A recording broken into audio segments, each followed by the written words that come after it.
திருச்செந்தூர் முருகன் ஆசியோடு எல்லோரும் நலமுடன் வாழ நவ கிரகங்களையும் பஞ்சபுதங்களையும் வணங்கி சரவணபவ பரணி பாரதியின் அன்பான இனிய வணக்கம். இன்னைக்கு நம்ம பார்க்கறது மிதுன ராசிக்கு சனி பயிற்சி பலன்கள் எப்படி இருக்கும் அப்படிங்கிறது தான். மிதுன ராசிக்கு எப்படி இருக்குங்கிறத விட இன்னைக்கு வாக்கிய பஞ்சாங்கத்தின் பிரகாரம் திருநள்ளாறு கோயில்ல சனி பயிற்சி இல்லை அப்படின்னு கோயில் நிர்வாகம் அறிவிப்பு அப்படின்ட்டு சொல்லிட்டாங்க அப்படின்னு நிறைய பேர் நம்ம கிட்டே ஃபோன் பண்ணி கேட்டிருக்காங்க. அதாவது எப்பயுமே திருக்கணித பஞ்சாங்கத்தின் படி தான் நம்ம சனிப்பயிற்சி பலன்களை சொல்லிட்டு இருக்கிறோம். அதே மாதிரி கோயில்ல சனிப்பயிற்சியை வாக்கிய பஞ்சாங்கத்தின் படி அடிப்படையில் அவங்க பண்றாங்க. நம்ம எதுவும் தெரிவிக்க தேவையில்லை. ஆனா நீங்க ஒரு நல்லா புரிஞ்சுக்கணும், கிரகங்களுடைய பயிற்சியை வச்சுதான் அந்த சனிப்பயிற்சி அப்படிங்கிறது நம்ம சொல்றோம். அப்ப இந்த வகையில நீங்க பாத்தீங்கன்னா இப்ப சனி பகவான் கும்பராசியில் இருக்கிறாரு, பூரட்டாதி நட்சத்திரம் 3ஆம் பாதத்தில் இருக்காரு. வரக்கூடிய 29/3/2025 அன்னைக்கு பாத்தீங்கன்னா பூரட்டாதி நட்சத்திரம் 4ஆம் பாதத்துக்கு சனி பகவான் கும்பராசியிலிருந்து மீன ராசிக்கு பயணிக்கிறார். இதுல எந்த ஒரு மாற்றம் இல்லை. அப்ப மீன ராசிக்கு சனி பிரவேசிக்கிறார் அப்படின்னா அப்ப சனி பயிற்சி தான். கும்பத்திலிருந்து அடுத்த ராசிக்கு பயிற்சி ஆகிறார். அப்ப 12 ராசிகளுக்கும் எப்படி இருக்கும் அப்படிங்கிறதுல நம்ம ஏற்கனவே மேசம் ரிஷப ராசிக்கு போட்டோம். இப்ப மிதுன ராசிக்கு எப்படி இருக்கும் அப்படிங்கிறத தான் நம்ம பார்க்க போறோம். அப்ப முதல்ல இந்த சனி மிதுன ராசிக்கு யார் அப்படின்னா, மிதுன ராசிக்கு 8ஆம் இடத்த அதிபதியும் 9ஆம் இடம், அதாவது அஷ்டமாதிபதியும் அவரே, பாக்கியஸ்தானாதிபதியும் அவரே. அஷ்டமாதிபதி பாக்கியஸ்தானாதிபதி 10ஆம் இடமான தொழில் ஸ்தானத்துக்கு போறார், ஜீவனஸ்தானத்துக்கு போறார். அது சிறப்பானா அது மிகப்பெரிய ஒரு சிறப்பு. அப்ப தர்ம கர்மாதிபதி யோகத்தை வாரி வழங்கக்கூடிய ஒரு பொன்னான நேரம் இந்த மிதுன ராசிக்கு. அதுல எந்த ஒரு மாற்றம் இல்லை. என்ன, இந்த மிதுன ராசிக்கு சனி பகவான் 10ல போனாலும் அந்த 10ஆம் இடத்துல சனி கிட்டத்தட்ட 3 நட்சத்திரங்கள் ரீதியாகத்தான் பயணிக்க போகிறார். 29/3/2025 இருந்து 28/4/2025 வரக்கூடிய காலகட்டங்கள் பூரட்டாதி நட்சத்திரம், அதாவது உங்களுடைய மிதுனத்திற்கு 7ஆம் இடம் என்று சொல்லக்கூடிய பாதகம் என்று சொல்லக்கூடிய பாதகாதிபதியோட நட்சத்திரத்தில் பயணிக்கிறார். அதை நீங்க புரிஞ்சுக்கணும். அடுத்தது 28/4/2025 இருந்து 17/5/2026 வரை உள்ள காலகட்டங்கள் உங்களுடைய ராசிக்கு 8ஆம் இடத்து 9ஆம் இடத்து அதிபதியோட நட்சத்திரத்திலேயே, அதாவது சனி தன்னுடைய சனியோட நட்சத்திரத்திலேயே பயணிக்கிறார். 17/5/2026 2/6/2027 வரைக்கும் ரேவதி நட்சத்திரத்துல பயணிக்கிறார் சனி. அப்ப இந்த டைம் மிதுன ராசிக்கு எப்படி இருக்கும், எதுல கவனமா இருக்கணும், எதெல்லாம் இவங்களுக்கு ஜோரா இருக்கும் அப்படிங்கிறது தான் நம்ம பார்க்கக்கூடிய ஒரு அற்புதமான பதிவு. அப்ப இந்த டைம் முதல்ல நல்லா ஒண்ணு புரிஞ்சுக்கணும்.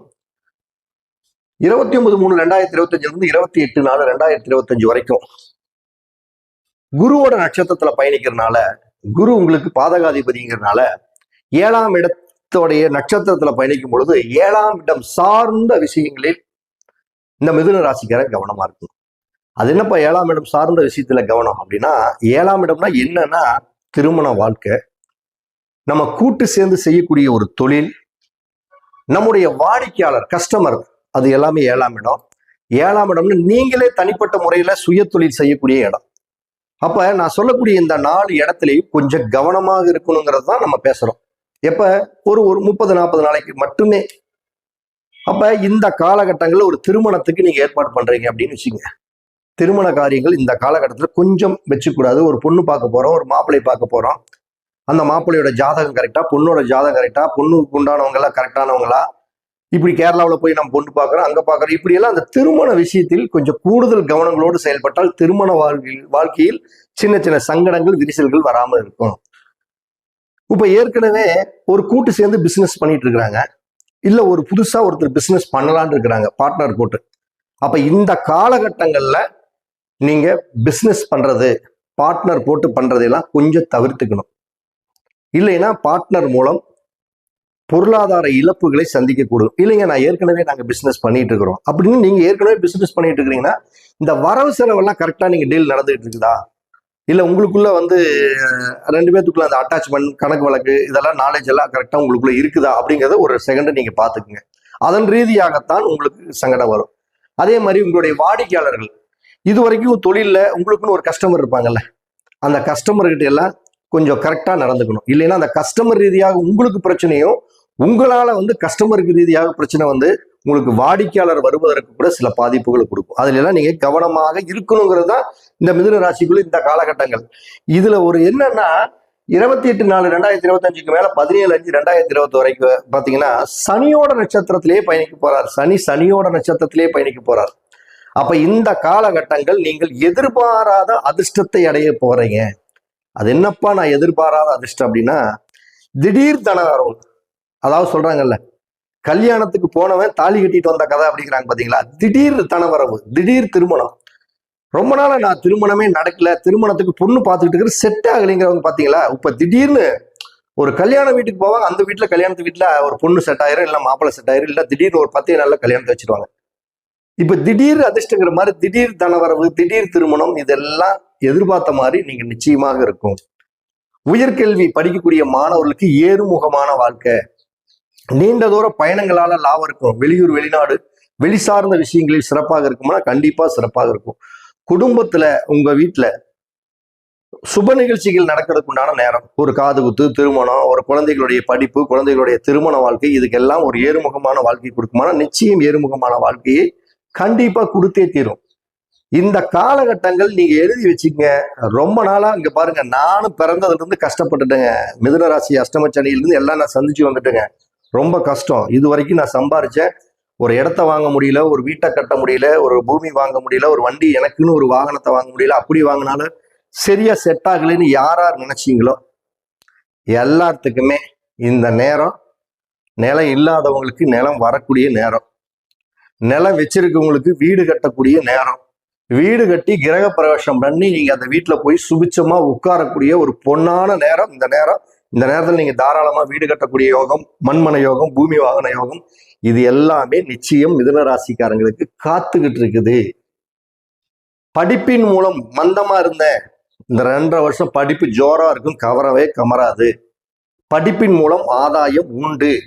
அதே மாதிரி தாயாருக்கும் மகனுக்கும் உள்ள உறவுகள்ல மட்டும் கொஞ்சம் கவனம். அது பெண்ணா இருந்தாலும் சரி, ஆணா இருந்தாலும் சரி, அவங்க கிட்ட கொஞ்சம் அட்ஜஸ்ட்மெண்ட் பண்ணி போங்க. அப்படி அட்ஜஸ்ட்மெண்ட் பண்ணினா தாய் வழி சொத்து, தாய் வழியின் மூலம் தனவரவு, இது எல்லாம் உங்களுக்கு வருவதற்கு வாய்ப்புகள் இருக்கு. ஆரோக்கியத்துல கொஞ்சம் கவனத்தை கடைபிடிக்கணும். ஆரோக்கியம்னா என்ன விதமான ஆரோக்கியம்? சளி பிடிக்காம பார்த்துக்குங்க. மூச்சு சம்பந்தப்பட்ட, நுரையீரல் சார்ந்த, ஏர் சர்க்குலேஷன் சார்ந்த இந்த மாதிரி விஷயத்துல எல்லாம் கொஞ்சம் காலையில் தியானம் பண்ணுங்க, யோகா பண்ணுங்க. இதெல்லாம் நீங்க பண்ணுனீங்கன்னா உங்களுக்கு ஒரு சிறப்பான ஒரு ஏறுமுகமான வாழ்க்கை நிச்சயமாக அமையும். அதே மாதிரி பாத்தீங்கன்னா 10ஆம் இடத்துல சனி போறாரு. அப்ப 10ஆம் இடத்துல சனி போகும்போது தொழில உங்களை உட்கார வச்சு அழகு பார்ப்பாரா? கண்டிப்பா பழகு பார்ப்பாருங்க. அழகு பார்த்து இந்த 2.5 வருஷம் தொழில 4 காசு சம்பாரிச்சு அதை மிச்சம் பண்ணி அதை ஒரு முதலீடு சொத்தா உருவாக்கி கொடுத்துருவாரு. இந்த 2.5 வருஷம் கழிச்சு பாத்தீங்கன்னா நீங்க தொழில சம்பாரிச்சதை தொழில ஒரு ப்ரொமோஷன், இப்ப நான் தொழிலுக்காக காத்துக்கிட்டு இருக்கிறேங்க, தொழில எனக்கு பதவி உயர்வு வேணும், அந்த பதவி உயர்வுக்கு யார் காத்துட்டு இருந்தாங்க அவங்களுக்கு ஒரு பதவி உயர்வு நிச்சயம் உண்டு. தொழிலுக்காக காத்துட்டு இருந்தவங்களுக்கு தொழில் மாறுதல் உண்டு, இடம் மாற்றத்தை கொடுக்கும். தொழில் ரீதியான மாற்றம் வருமா? இடமாற்றம் கண்டிப்பா வரும். நான் இந்த தொழில் செஞ்சுட்டு இருக்கிறேன், எனக்கு வேற ஒரு தொழில கவனம் இருக்குது, அந்த தொழிலுக்கு போகலாமா? கண்டிப்பா போகக்கூடிய வாழ்க்கை உங்களுக்கு அற்புதமா இருக்குது. அப்ப இந்த காலகட்டங்கள் உங்களுக்கு அனைத்து விதத்திலையுமே ஒரு யோகமான காலகட்டங்கள்னா கண்டிப்பா நிச்சயமான யோகமான காலகட்டங்கள் தான். குழந்தைகளுக்கு சுப நிகழ்ச்சி, மங்களகார நிகழ்ச்சி, குடும்பத்துல சந்திச்சது எல்லாருமே பாத்தீங்கன்னா ஒரு கூட்டு குடும்பமா வாழக்கூடிய வாழ்க்கையில இது வரைக்கும் சங்கடங்கள், விரிசல்கள் இதெல்லாமே இருந்தது பூரா எல்லாமே ஒரு ஒன்று சேரக்கூடிய ஒரு பொன்னான நேரம் இந்த நேரம் மிதுன ராசிக்காரங்களுக்கு. அப்ப நம்ம மிதுன ராசிகளுக்கு ஒரு கெட்ட நேரம் வராதா அப்படின்னா கண்டிப்பா தன்னுடைய தசா புத்திகள் கொஞ்சம் கெட்டு இருந்ததுன்னா கண்டிப்பா சின்ன சின்ன பிரச்சனைகள் வந்தே தீரும். அதுக்கு இந்த சனி கொஞ்சம் அவங்களுக்கு சப்போர்ட் பண்ணுவார்.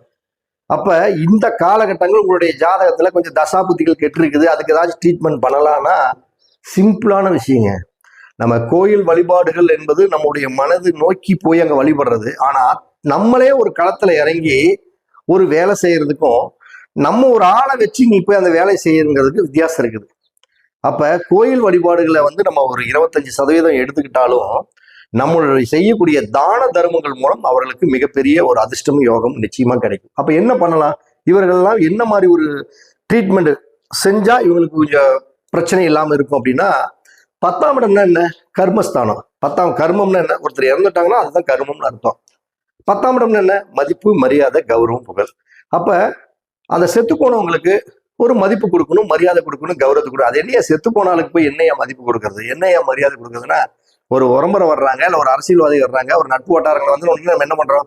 ஒரு விழாவுக்கு போறோம், ஒரு மாலை போடுவோம், இல்லைன்னா அவங்களுக்கு ஒரு பொன்னாடை போத்துவோம். இதுதானே மதிப்பு மரியாதை.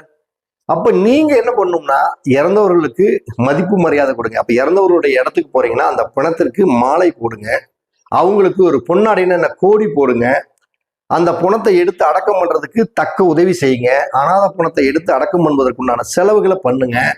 அதே மாதிரி அந்த இறந்தவருடைய வீட்டுல வந்து சில தொழிலாளிகள் அதற்குன்னு கஷ்டப்படுவாங்க, அவர்களுக்கு செலவுகளுக்கு தேவைகளுக்கு உதவி பண்ணுங்க. இப்படி எல்லாம் பணம் பண்ணும் பொழுது இந்த கர்மத்துக்கே நீங்க கர்மத்துக்குண்டான ஒரு உதவி செய்யும் பொழுது அந்த சனிக்கு உங்களை ரொம்ப பிடிக்கும். அப்படி பிடிக்கும் பொழுது என்னன்னா, தொழில்ல உங்களை ஒரு அபரிவிதமான வளர்ச்சி கொடுத்து அவர் தடுக்க கஷ்டங்களை எல்லாம் கொஞ்சம் குறைச்சி தொழில ஒரு நல்ல லாபத்தை கொடுத்து, தொழிலில் இந்த லாபத்தின் மூலமாக ஒரு நிலம் வாங்கக்கூடிய யோகம், பூமி வாங்கக்கூடிய யோகம், கட்டட யோகம், இது எல்லாம் கொடுத்து ஒரு வெள்ளாம பண்ற விவசாயம் பண்றோம், அந்த விவசாயத்தின் மூலம் அவங்களுக்கு ஒரு தனவரவை கொடுத்து உங்களுடைய வாழ்க்கையில ஏறுமுகமான வாழ்க்கை கொடுப்பாரு. ஒரு திருமண உறவுகள் இருக்கக்கூடிய விரிசலை நீக்கி திருமணங்கள் சார்ந்த விஷயத்துல ஒரு நல்ல லாபத்தை கொடுக்கும்.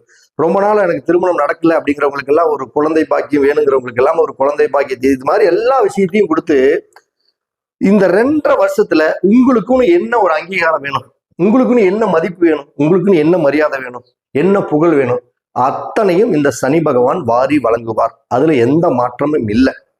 அவரை கெட்டியா புடிச்சுக்குங்க. அதே மாதிரி சனி பகவானுடைய சனிக்கிழமை அன்னைக்கு ஏழை எளியவங்களுக்கு இல்லாதவங்களுக்கு உணவு தானங்களை நிச்சயமாக பண்ணுங்க. அந்த உணவு தானங்களோடு கூடுதலாக தண்ணீரையும் அவர்களுக்கு கொடுங்க. அப்படி கொடுத்துக்கிட்டே வர வர என்னன்னா உங்களுடைய பிரச்சனைகள் தீரும். வாழ்க்கையில ஏறுமுகமான வாழ்க்கை நிச்சயமாக அமைந்தே தீரும்.